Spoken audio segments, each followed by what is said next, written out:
اعوذ باللہ من الشیطان الرجیم بسم اللہ الرحمن الرحیم وَلَقَدْ أَرْسَلْنَا إِلَىٰ أُمَمٍ مِّن قَبْلِكَ اور ہم نے آپ سے پہلی امتوں کی طرف بھیجے رسول فَأَخَذْنَاهُمْ بِالْبَأْسَاءِ سو ہم نے ان کو سختی کے ذریعے وَالضَّرَّاءِ اور تکلیف کے ذریعے پکڑا لَعَلَّهُمْ يَتَضَرَّعُونَ تاکہ وہ عاجزی کریں فَلَوْلَا إِذْ جَاءَهُمْ بَعْسُنَا تَضَرَّعُوا وَلَكِنْ قَسَتْ قُلُوبُهُمْ وَزَيَّنَ لَهُمُ الشَّيْطَانُ سو کیوں انہوں نے عاجزی نہ کی جب ان پر ہمارا عذاب آیا، لیکن ان کے دل سخت ہو گئے اور شیطان نے ان کے اعمال ما کان یعملون کر کے دکھائے ان کو وزینہ مزین خوبصورت فلما نسوا ما ذکروا به فتحنا علیہم ابواب کل شیء سو جب وہ اس نصیحت کو بھول گئے جو انہیں کی گئی تھی فتحنا علیہم ابواب کل شیء تو ہم نے اس پر ہر چیز کے دروازے کھول دیے حتی یہاں تک کہ اذا فرحوا بما اوتوا اخذناہم بغتۃ یہاں تک کہ جب وہ اس چیز پر اتر آئے جو ان کو عطا کی گئی تھی تو ہم نے ان کو اچانک پکڑ لیا بغتتاً اچانک فَإِذَا هُمْ مُبْلِسُونَ سو اس وقت وہ نا امید ہو کر رہ گئے فَقُطِعَ دَابِرَ الْقَوْمِ الَّذِينَ ظَلَمُوا سو ان لوگوں کی جڑ کاٹ دی گئی ظلموا جنہوں نے ظلم کیا وَالْحَمْدُ لِلَّهِ رَبِّ الْعَالَمِينَ سب تعریفیں اللہ کے لیے ہیں رب العالمین جو تمام جہانوں کا پالنے والا ہے قُلْ أَرَأَيْتُمْ إِنْ أَخَذَ اللَّهُ سَمْعَكُمْ وَأَبْصَارَكُمْ وَخَتَمَ عَلَى قُلُوبِكُمْ مَنْ آپ کہہ دیجئے اگر تمہارے کان تمہاری آنکھیں لے لیں اور ختم علی قلوبکم اور لگا دے تمہارے دلوں پر مہر من الہ غیر اللہ یاتکم بھی تو اللہ کے سوا کون معبود ہے جو تمہیں یہ ساری چیزیں دے دے انظر کیفا بس دیکھو کیفا کہ ہم کس طرح نصرف الآیات بیان کرتے ہیں تمہارے سامنے اپنی آیتیں ثم ہم یزدفون پھر بھی وہ اعتراض کرتے ہیں اعتراض کرتے ہیں قل ارائیتم ان آتاکم عذاب اللہ بغتۃ اگر تم پر اللہ کا عذاب آ جائے بغتتاً اچانک او جہرتاً یا خبرداری میں حل یخلق الا القوم الظالمون تو کیا یہ ظالموں کے علاوہ اور کوئی ہلاک کیا جائے گا وما نرسل المرسلین الا مبشرین بے شک ہم نے بھیجا پیغمبروں کو الا مبشرین خوشخبری سنانے والا و منذرین اور ڈرانے والا فمن آمن پس جو ایمان لایا و اصلح اور جنہوں نے اصلاح کر لی فلا خوف علیہم نہ ان پر کوئی خوف ہوگا ولا هم یحزنون اور نہ ہی وہ غمگین ہوں گے والذین کذبوا بیااتنا پس جنہوں نے جھٹلایا بیااتنا ہماری آیتوں کو یمسهم العذاب پس ان کے سبب انہیں عذاب پہنچ جائے گا بما کانوا یفسقون جو وہ نافرمانیاں کیا کرتے تھے قل اقول لکم آپ کہہ دیجئے لکم عندی خزائن اللہ میں نہیں کہتا کہ میں خزائن اللہ میں اللہ کے غیب کو جانتا ہوں ولا اعلم الغیبہ نہ میں یہ کہتا ہوں غیبہ کہ میں فرشتہ ہوں ولا اقول لکم انی ملک ان اتبع الا ما یوحى الی میں تو اس کی پیروی کرتا ہوں جو میری طرف وحی کی جاتی ہے قل هل یستوی الاعمی بھلا آپ کہہ دیجئے کیسے برابر ہو سکتے ہیں حل یستوی الاعمی کیسے برابر ہو سکتے ہیں اعمی دیکھنے والے والبصیر اور اندھے افلا تتفکرون کیا یہ لوگ غور نہیں کرتے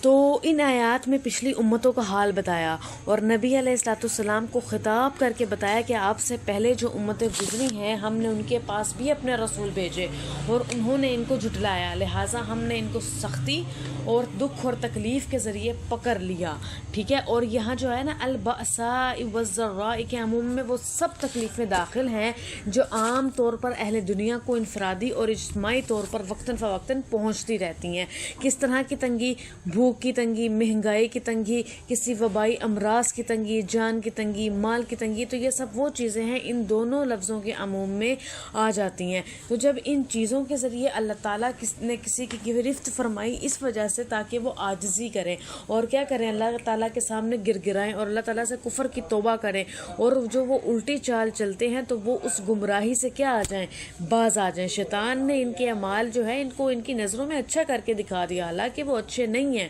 وہ بہت برے اعمال ہوتے ہیں جو شیطان ان کو اچھے کر کے دکھاتا ہے تو اللہ تعالیٰ نے ان کے لیے ہر چیز کے دروازے کھول دیے نعمتوں کے اس کے علاوہ جو ہے آرام کے عیش و عشرت کی زندگی گزارنے کے تو انہیں تو چاہیے تھا کہ اللہ کی نعمتوں کا شکر ادا کرتے لیکن انہوں نے کیا کیا شکر ادا کرنے کی بجائے یہ نعمتوں پر اترانے لگے اور اترانے کی وجہ سے ہی نعمتیں دینے والوں کو بھول گئے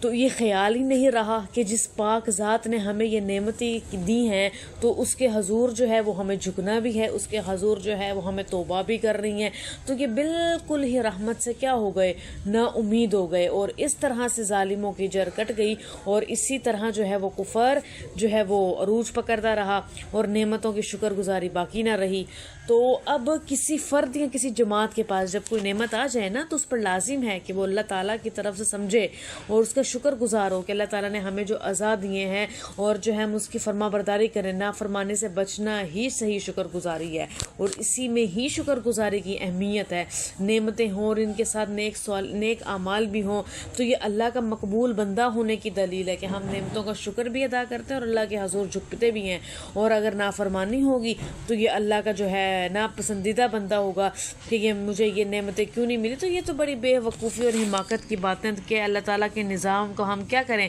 بے خبری پر مبنی کریں۔ اللہ تعالیٰ نے جو دیا اس پر شکر ادا کریں، جو نہیں مل سکا، جو ہمیں چاہیے تھا، ہم اسے اپنی حکمت سمجھ کر خاموشی اختیار کر لیں کہ اللہ تعالیٰ وہ ہمیں ملنا وہ ہماری حکمت نہیں تھی، اس لیے اللہ تعالیٰ نے ہمیں دیا نہیں ہے۔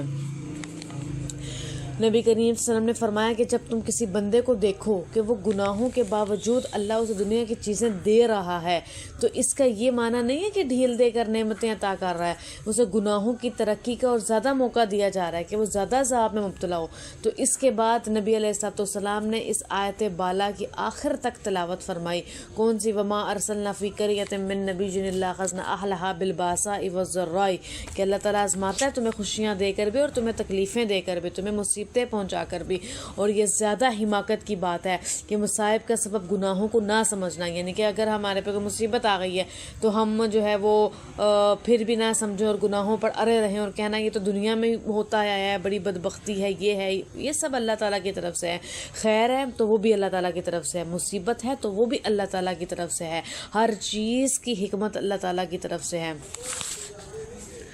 اسی طرح نبی علیہ الصلوۃ والسلام نے فرمایا اپنی قوم کے بارے میں، اپنی امت کے بارے میں، مجھے تمہارے بارے میں تنگ دستی کا خوف نہیں ہے، لیکن مجھے تمہارے بارے میں اس بات کا خوف ہے کہ دنیا خوب دے دی جائے گی جیسے پہلے لوگوں کو دے دی گئی، پھر تم اس کی رغبت میں آپس میں مقابلہ کرنے لگو گے جیسے پہلے لوگوں نے آپس میں مقابلہ کیا، پھر وہ تمہیں ہلاک کر دے گی جیسے انہیں ہلاک کر دے گا۔ اور یہ روایت جو ہے وہ بخاری شریف کی روایت ہے۔ ان آیات کے اندر جو ہے وہ بہت سی چیزیں جو ہے وہ چھپی ہوئی ہیں۔ پہلی بات تو یہ کہ اللہ تعالیٰ نے تمہیں سننے کی اور دیکھنے کی قوت دی، اگر اللہ تعالیٰ وہ قوت ختم کر دے اور تمہارے دلوں پر مہر لگا دے جس سے نہ تم سن سکو، نہ تم دیکھ سکو، نہ تم بتاؤ، تو ہے کوئی اللہ کے سوا آپ کا معبود جو تمہیں یہ ساری چیزیں دے دے؟ تو ظاہر ہے کہ اللہ کے سوا ایسا کوئی نہیں ہے، پھر اللہ کو چھوڑ کر ہمیں دوسروں کو معبود بنانا کہاں کی عقل مندی ہے؟ پھر فرمایا اللہ کا عذاب اچانک بے خبری میں آ سکتا ہے اور خبرداری میں بھی آ سکتا ہے۔ اگر عذاب آ جائے تو ظالم ہی ہلاک ہوں گے، لہٰذا ظلم کرنے والے ظلم سے باز آ جائیں، اور سب سے بڑا ظلم شرک اور کفر ہے، اس کو چھوڑ دیں اور دوسرے مظالم سے بھی رک جائیں۔ پھر کیا کہا کہ پیغمبروں کو خوشخبری کے لیے اور ڈرانے کے لیے پیغمبر ہمیں ڈرانے بھی آئے، ہمیں خوشخبریاں سنانے بھی آئے، ہمیں نافرمانیوں سے روکنے بھی آئے۔ تو لوگ یہ سمجھتے ہیں کہ نبیوں کے پاس بڑی مال و دولت ہے، وہ بڑی عیش و عشرت میں ہے اور بڑا کچھ ان کو عطا کر دیا گیا۔ تو یہاں پر اللہ تعالیٰ فرماتا ہے کہ آپ ایسے لوگوں سے کہہ دیجئے کہ میں نہیں کہتا کہ میرے پاس اللہ کے خزانے ہیں، خزانے پاس ہونا نبوت اور رسالت ہونے کی دلیل نہیں ہے۔ جس بات کی دعوت دی جا رہی ہے اس پہ غور کرو۔ کچھ لوگ کہتے تھے کہ غیب کی باتیں ہمیں بتاؤ، آپ کو تو سب پتہ ہے۔ تو اللہ تعالیٰ نے نبی کریم صلی اللہ علیہ وسلم سے اعلان کروایا وَلَا أَعْلَمُ الْغَيْبَ، کہ میں غیب نہیں جانتا۔ تو جب اللہ کے نبی غیب نہیں جانتے تو یہ آج کل کے پیر بابے کون سا غیب جانتے ہیں؟ یہ آج کل کے جو پیر فقیر بنے ہوئے یہ کہاں کا غیب؟ جب اللہ نے جو چیز نبیوں کو نہیں دی، پیغمبروں کو نہیں دی، وہ آج کل کے بندوں کو کس طرح مل گئی؟ تو یہ عقل کی باتیں ہیں، ہم جس کو جو ہے وہ عقل کی بات، جہالت کی بات کہتے ہیں نا، وہ یہ چیزیں جہالت کی چیزیں ہیں، اور اسی کا ڈر تھا نبی کریم صلی اللہ علیہ وسلم کو کہ میری امت جہالت میں مبتلا نہ ہو جائے۔ تو بہت سے لوگوں کو آج بھی دیکھا جاتا ہے کہ وہ بڑے مرشدین اور جو ہے وہ ان کے پاس جاتے ہیں تو یہ وہ لوگ غیب کی خبریں بتا ہی نہیں سکتے. ہم کس طرح مانتے ہیں کہ وہ لوگ ہمیں غیب کی خبریں بتائیں گے؟ تو یہ ساری شوشے بازیاں ہوتی ہیں. یہ کاہنوں کی طرح کچھ بتاتے رہتے ہیں. ان باتوں میں کوئی بات ان کے تکے کے مطابق ٹھیک نکل بھی آتی ہے اور لوگ ان کے پیچھے پڑ جاتے ہیں اور دین سے بالکل جو ہے قطع تعلق ہو کر محروم ہو جاتے ہیں. پھر کیا کہا؟ ولا اقول لکم انی ملک. آپ کہہ دیجئے کہ میں نہیں کہتا کہ میں فرشتہ ہوں، لہٰذا میرے اندر فرشتوں والی صفات تلاش نہ کرو. یہ نبی کے الفاظ تھے. اللہ کی حکمت اسی میں ہے کہ میں انسانوں کا نبی انسان ہی ہوں. انسانوں میں گھل مل کر ان کی حاجات کو اور صفات کو جان کر احکام سکھاتا ہوں. قول سے بھی تربیت کرتا ہوں اور عمل سے بھی تربیت کرتا ہوں. تو مشرکین کو یہ اعتراض تھا کہ یہ ان لوگوں کا جاہلانہ اعتراض تھا. وہ یہ نہیں سمجھتے تھے کہ کھانا کھلانے کا طریقہ اور بازار کے کام سکھانے کی ضرورت ہوتی ہے. اگر نبی کھانا نہ کھائے اور بازار میں نہ جائے تو احکام کون بتائے گا؟ تو انہوں نے جو ہے اس طرح کی جو ہے وہ حماقت زدہ باتیں اور یہ سب چیزیں کی. اب سورت حامی الف لام میم سجدہ اور سورت حشر میں اللہ تعالیٰ نے فرمایا کہ بعض لوگ اپنی جہالت کی وجہ سے کہتے ہیں کہ موت سے پہلے نبی کریم صلی اللہ علیہ وسلم کو تمام غیبی چیزیں عطا کر دی گئی تھیں. تو یہ ان لوگوں کا دعویٰ بے دلیل ہے اور جھوٹ ہے، کیونکہ نبی کریم صلی اللہ علیہ وسلم نے خود ایسی باتیں بتائیں کہ قیامت کے دن ایسا ایسا ہوگا اور مجھے اس کا علم اس وقت دیا جائے گا. مثلا فرمایا کہ حوض کوثر پر میرے پاس بہت سے لوگ آئیں گے اور ان میں بہت سے لوگوں کو ہٹا دیا جائے گا کہ یہ میرے آدمی ہیں، اور فرشتے کہیں گے کہ آپ نہیں جانتے انہوں نے آپ کے بعد دین میں نئی باتیں نکالنی تھی. تو دیکھو کتنی بڑی گمراہی اور کتنی بڑی سخت وعید ہے کہ جو ہمیں جو ہے حوض کوثر سے محروم کیا جائے گا. اور کس وجہ سے کیا جائے گا؟ کہ ہم نے دین میں نئی باتیں نکالی. اور وہ نئی باتوں میں سے یہ باتیں بھی ہیں کہ ہم کسی پیر و مرشد کے پاس بے جرم چلے جاتے تھے، ہمیں پتہ ہی نہیں تھا کہ وہ دین سکھا رہے ہیں یا وہ جہالت دکھا رہا ہے. بس ہماری جہالت اتنی بڑی ہوئی تھی کہ ہم ان کے پاس چلے جاتے تھے. تو ان نئی باتوں میں سے یہ بھی تھا کہ لوگوں نے قرآن و حدیث کے خلاف اپنے عقیدے بنا لیے. نبی کریم صلی اللہ علیہ وسلم کا علم اللہ کے برابر بتا دیا اور نبی علیہ السلام کو بھی عالم غیب کہنے لگے. تو یہ سب باتیں اس میں شامل ہیں. تو اس سے صاف واضح ہے کہ موت سے پہلے بھی سب علم نہیں دیے گئے. محبت کے دعوے دار قرآن و حدیث کی تصریحات بھی آج کل کے دور میں نہیں مانتے. وہ مانتے کہ ہم اللہ اور اس کے رسول سے محبت کرتے ہیں، لیکن پھر بھی وہ اس کی تصریحات کو اور ان چیزوں کو نہیں مانتے. تو یہ سیدھی جہالت ہے. اللہ تعالی ہمیں قرآن پاک کھولنے اور اس پر عمل کرنے کی توفیق دیں. آمین.